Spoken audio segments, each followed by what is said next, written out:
ഈജിപ്തിലെ കൈറോയിൽ നിന്ന് ദൈവത്തിൻ്റെ സ്വന്തം നാടായ കേരളത്തിലെ തിരുവനന്തപുരത്തേക്കുള്ള യാത്രയിലാണ് ഞാൻ. ഇടയ്ക്ക് ഒരു ട്രാൻസിറ്റിന് ബഹ്റിൻ ഇൻ്റർനാഷണൽ എയർപോർട്ടിൽ എത്തിയിരിക്കുകയാണ്. ഇവിടുന്ന് 8 മണിക്കൂർ കഴിഞ്ഞിട്ടാണ് എൻ്റെ അടുത്ത ഫ്ലൈറ്റ്.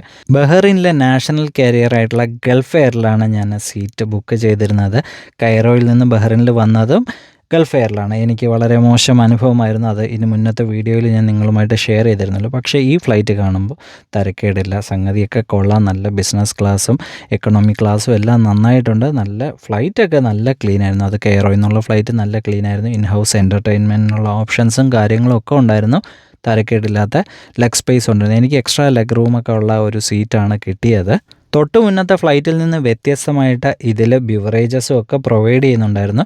കുറച്ച് കഴിഞ്ഞപ്പോൾ ഫുഡ് സെർവ് ചെയ്തു. ഫുഡിൽ ആദ്യം സാലഡ് പോലെ ഒരു സംഭവമാണ്. ഇതെന്താണെന്ന് എനിക്കറിയില്ല. അറിയാമെന്നുള്ളവർ കമൻറ്റ് ബോക്സിലിടുക.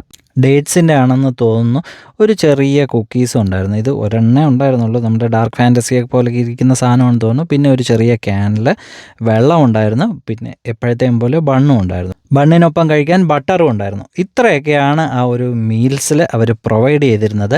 മെയിൻ കോഴ്സ് നോക്കിക്കഴിഞ്ഞ് കഴിഞ്ഞാൽ നല്ല അടിപൊളി ഒരു ചിക്കൻ ബിരിയാണിയുടെ ആ ഒരു ലുക്ക് ആൻഡ് ഫീലൊക്കെ ഉള്ള ഒരു സംഭവമാണ് കിട്ടിയത്. നല്ല റൈസ്, നല്ല ചൂട് പറക്കുന്നുണ്ടായിരുന്നു. എന്ത് പറ്റി ഗൾഫ് എയറിന് ആ കെയറോയിൽ നിന്ന് ബഹ്റിനിലേക്ക് വന്ന ഫ്ലൈറ്റിൽ വളരെ മോശം ഫുഡായിരുന്നു. പക്ഷേ ഇത് കണ്ടു കഴിഞ്ഞാൽ മോശമാണെന്ന് നമുക്ക് പറയാൻ പറ്റില്ല. നല്ല സോഫ്റ്റ് ആയിട്ടുള്ള, നല്ല ചൂടായിട്ടുള്ള, നല്ല മസാലയൊക്കെ ഉണ്ടായിരുന്ന ചിക്കനായിരുന്നു.